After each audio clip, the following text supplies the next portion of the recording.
연안교사 금정호, 특수교사 광미정입니다. 반갑습니다. 오늘의 컨텐츠는 특수교사에게 묻는 학교급식입니다.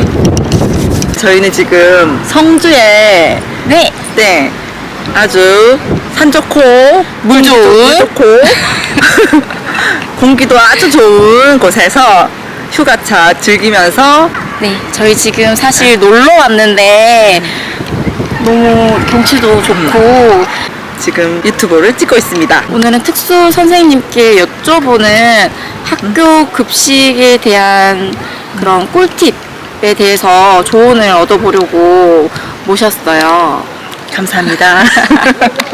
왜냐면 제가 여기 특수 선생님과 교사로서 친분을 맺은 게 아니라 2017년도부터 해서 그 다른 경로로 통해서 친해졌는데 어떻게 같은 지역에서 이렇게 근무를 하게 되면서 좀 업무에 대한 이야기, 그러면서 제가 미처 생각지도 못한 학교 급식에 대해서 선생님께 들은 이야기 중에서 컨텐츠로 많은 분들께 공유하면 참 좋겠다라는 생각이 들어서 모셨고요.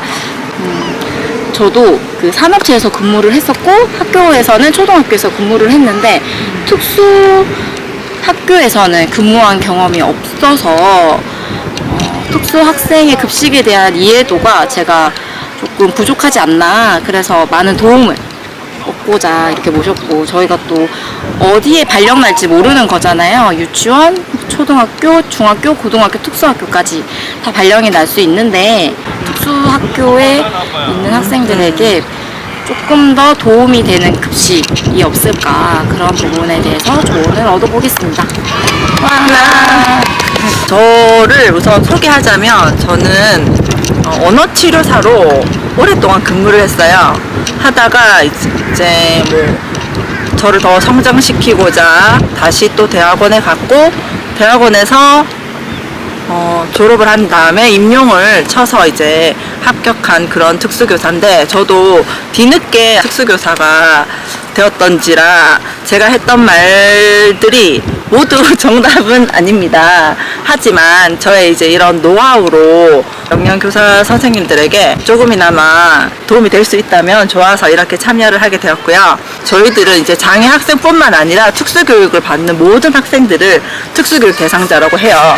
그래서 저희 학교에 장애인 등록이 되지 않았지만 특수교육 대상자를 받는 학생들도 있거든요. 그래서 이런 학생들을 모두 아울러서 특수교육 대상자라고 하는데, 장애 영역이 너무나 다양하기 때문에 이 급식에서 이렇게 하라는 이런 정답은 없지만, 저는 이제 두 부류로 나누고 싶어요. 비장애인들과 똑같이 이제 식사를 하는 지적장애 학생들, 자폐 스펙트럼 학생들, 뭐 그 외에 발달장애 학생들 많아요. 이런 이제 일반 급식을 할 수 있는 학생들 한 부류랑, 그리고 이제 기질적으로 장애가 있는 이제 지체장애 학생들, 특히 이제 급식을 하는데 아주 중요한 학생들이에요.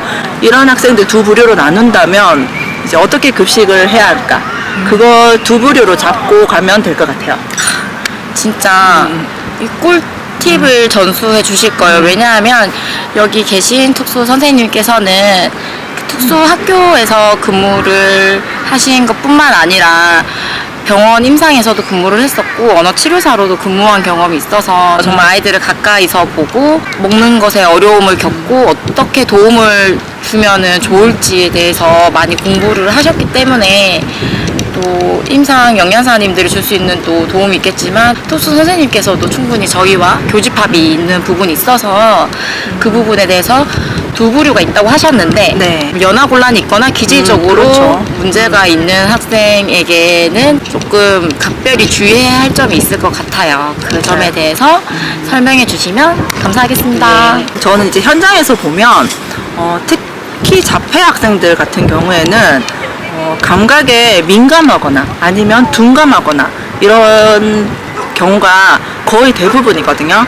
그래서 이 아이들은 어릴 적에 식습관에 의해서 초록색 조금만 들어가도 아예 입에 대질 않는다던가, 그런 학생들은 이제 교육에 의해서 바뀔 수가 있고요. 그 다음에 아까처럼 연하곤란이나 내성마비 아이들처럼 학생들을 먹고 싶지만 본인들이 기질적인 그런 근육의 협응이랑 아니면 그런 근육의 톤 이런 것 때문에 섭취를 못하는 경우가 있어요. 그리고 이런 경우에 보통 가정에서는 애들이 최대한 잘 먹을 수 있게 잘라서 주거나 아니면 뭐 미음식이나 아니면 끓이거나 밥을 말아서 준다거나 이렇게 쉽게 먹는 방법만을 생각을 하고 있어요. 그렇다 보면 나중에 결국 이제 여러 가지 소화장애, 다양한 부작용들이 나타나요. 그래서 먹는 게 정말 중요하다는 생각을 하는데, 저희 학교에서 있었던 경우를 얘기하면 떡볶이 떡 큰 게 나왔어요. 이런 경우에는 아이들이 섭취를 할 수가 없어요. 그러면 이제 담임 선생님이나 실무원 선생님들께서 가위로 다 잘라서 먹이곤 하는데, 이런 경우가 만약에 흡인이 되거나 아니면 목에 걸렸을 때 아주 위급한 상황이 발생되기도 한답니다. 그래서 영양교사들이 이런 점을 충분히 감안을 하시고 이제 특수학교에 왔을 때는 그런 걸 감안을 해서 식단을 짜주셨으면 아주 좋은 거죠. 일반 급식을 먹어도 되는 학생들도 있고 정말 심해서 먹는 모든 것을 주의해야 하는 학생들이 있을 텐데, 그러니까 단체 급식 특성상 그렇죠. 이게 따로따로 제공이 어렵잖아요. 그렇죠. 그래서 떡도 제한하고 뭐 몇 가지 주의할 것을 많이 제한하다 보면 골고루 다 먹을 수 있는 학생들이 또 골고루 다 먹을 수 있는 그런 기회를 놓칠 수도 있지 않을까 하는 조금 우려도 드는데, 그런 점은 어떻게 하면 좋을까요? 물론 정답은 없겠지만 그렇죠. 선생님 생각에는 더 좋은 방법이 있다면 어떤 것이 좋다고 생각하세요? 아주 어려운 부분인 것 같아요. 물론 모든 학생들의 만족도를 높일 수는 없다고 생각하는데요. 그렇지만 생각의 차이인 것 같아요. 왜냐하면 자폐 학생들이 초록색 나물이나 이런 채소 같은 것을 싫어한다고 해서 그것을 안 먹어도 된다 이렇게 하기에는 또 교사로서 사명감이 떨어지는 것 같고요. 또 너무 입맛에만 맞는 음식을 제공한다면 이 아이들은 오히려 다른 다양한 질감, 또 영양소, 또 눈으로 보는 급식도 있지 않습니까? 이런 것들을 또 놓칠 수가 있어요. 그래서 뭐 눈으로도 즐겁게 식사를 할 수 있도록 하는 반면, 또 다른 날에는 약간 무른 음식과 딱딱한 음식이 같이 제공을 된다던가, 그렇게 해서 저희는 다양한 체험을 할 수 있게끔 해서 그 아이들이 조금이라도 더 다양한 음식을 먹을 수 있다면 저희는 좋을 것 같습니다. 어려움이 있는 학생들이 있어도 그런 눈으로 보는 것도 하나의 그렇죠. 교육적 경험이 그렇죠. 되니 메뉴에서 제하기보다는 네, 그렇죠. 그래도 위험한 상황이 있을 수 있으니 담임 선생님과 충분히 미리 협의를 해서 이런 회의 시간을 많이 가져서 좀 아이들이 많이 경험할 수 있도록 하는 것도 좋은 방법이라는 말씀이실까요? 그렇죠. 예를 들면 과자는 다 좋지 않다는 생각을 하고 있어요. 그렇죠. 저희도 저희 아이들한테 과자를 먹을 때는 조금 더 신경을 쓰잖아요. 네. 그렇지만 제가 수업을 나가는 내성마비 학생들에게 일부러 과자를 넣어줘요. 왜냐하면 과자를 먹었을 때 그 소리, 청각적 자극과 미각 자극과 촉 감각까지 다 느낄 수가 있는 제품이거든요. 그리고 가장 안전해요. 빨리 녹기 때문에 목에 걸릴 위험도 적어요. 그래서 뭐 새우깡이나 그런 바삭한 과자류를 저는 많이 주기도 한답니다.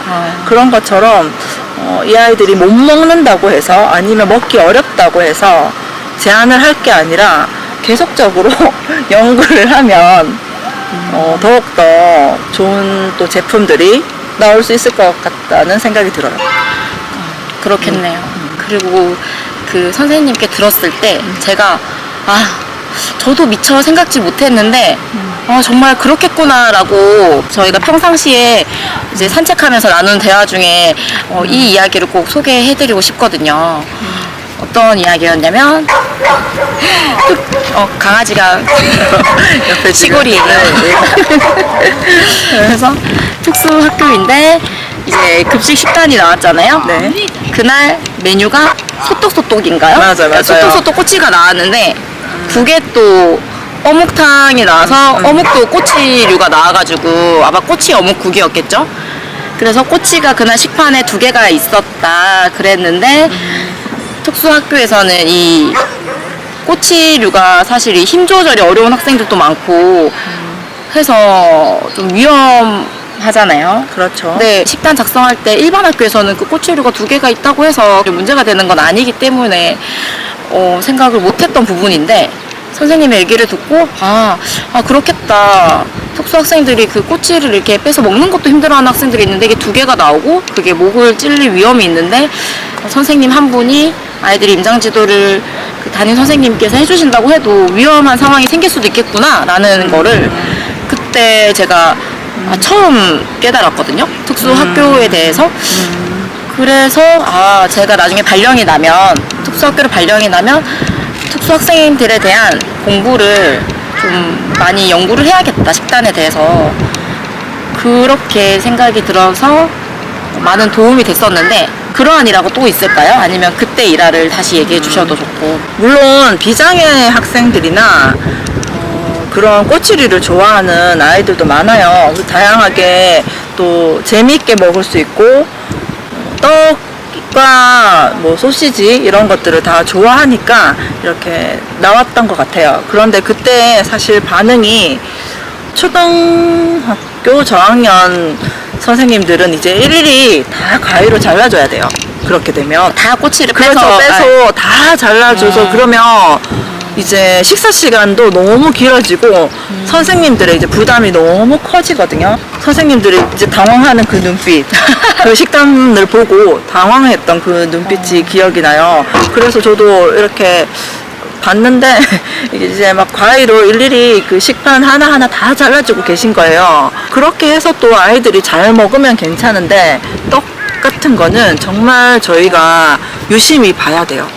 왜냐면 잘 씹지 않는 아이들이 많기 때문에 대충 씹고 삼키다가 목에 걸리는 사례도 있었거든요. 그래서 그런 경우를 잘 봐야 되니까 선생님들이 반찬이 나올 때 유독 신경을 많이 쓴답니다. 꼬치류 같은 경우는 진짜 시간이 다 잘라주고 그렇죠. 하면 오래 걸릴 수 있으니까 소떡소떡 같은 경우는 그냥 꼬치류 없이 떡과 소시지를 그냥 볶아서 내고 꼬치 어묵국은 단 종합 어묵국이나 사각 어묵국 잘 바꿔서 그렇죠. 그렇게 내면은 훨씬 배식 시간이 짧아지고 선생님들도 좀 편하시겠죠.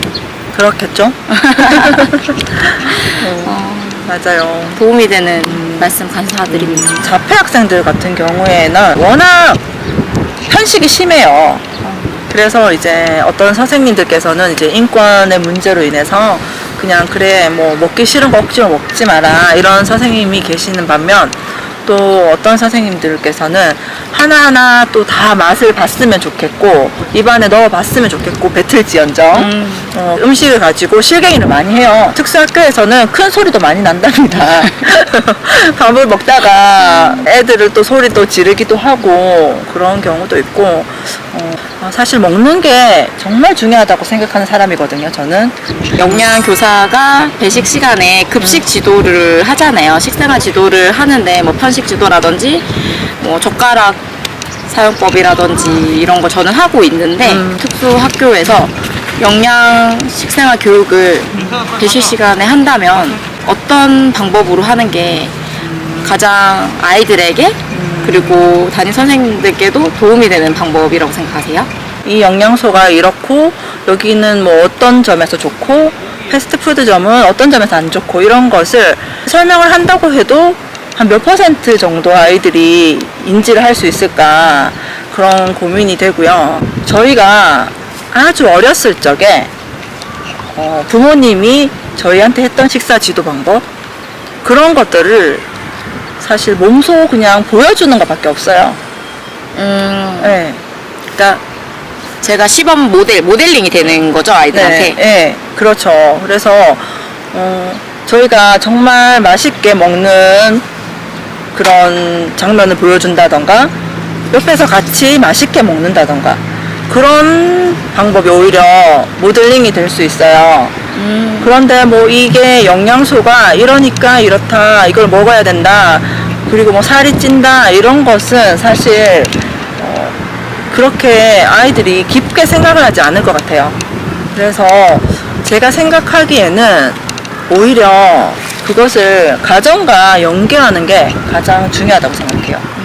그러면 가정과 연계할 수 있는 방법으로 학생들을 지도할 수 있는 방안을 찾으면 도움이 되겠네. 뭐 가정 통신부도 있을 것이고, 그렇죠. 학부모와 소통하는 방법도 있을 그렇죠. 것이고, 그러니까 가정 연계 교육으로 식생활 교육을 진행한다면, 그렇죠. 학생들에게 더 도움이 되는. 저는 방향이 그렇게 생각을 해요. 왜냐하면 영양교사가 학급에 들어와서 1시간 수업을 하는 것보다 학부모님을 학교에 모셔서 아이들과 함께 식사하는 방법, 뭐 떠먹는 방법, 그리고 자세, 이런 것들을 같이 더 알려준다면 그게 더 효과가 있을 것 같아요.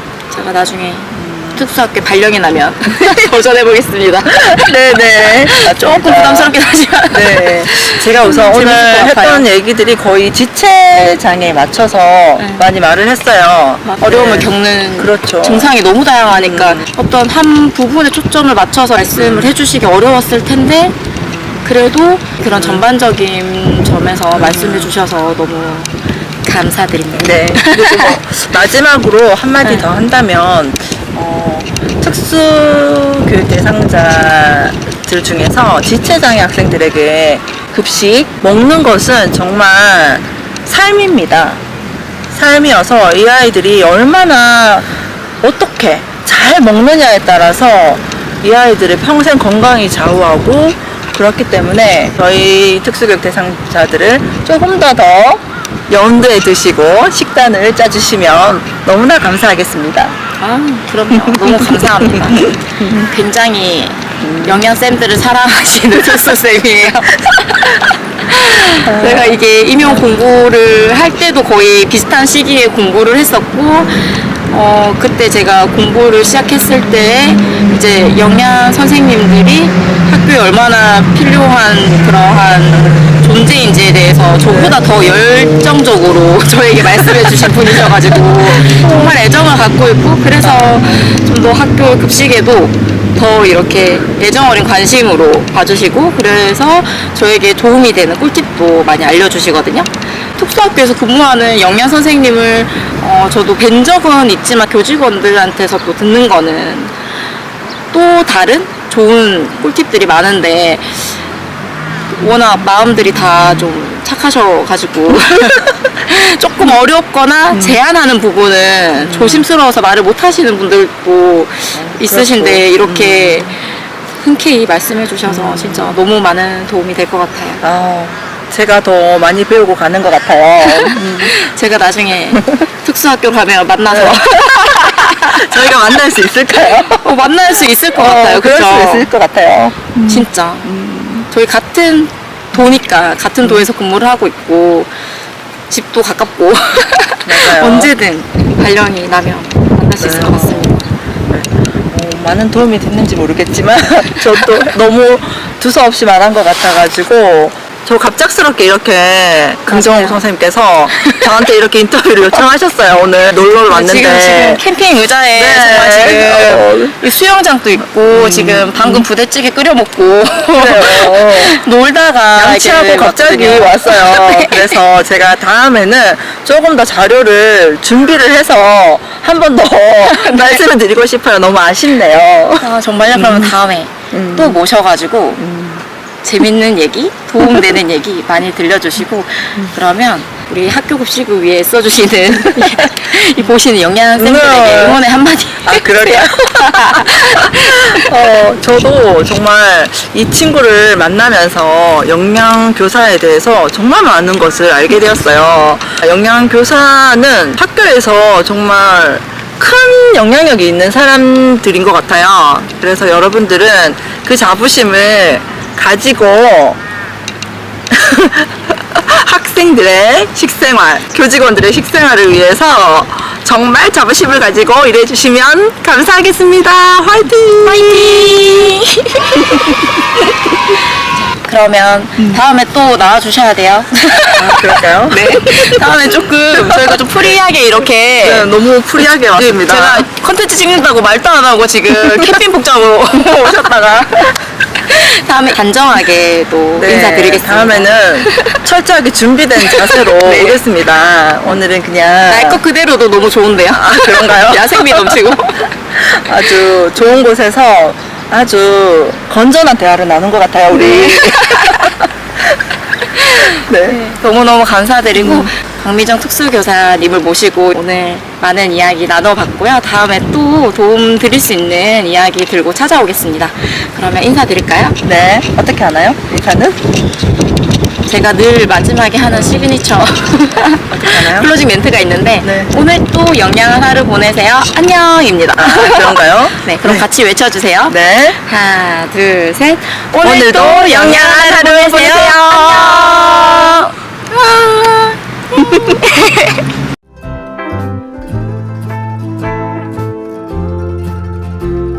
7554. 안 까먹겠는데? 나 번호 못 외우는데. 7554야 보니까 여기 막 실이 막 나 있으니까 시점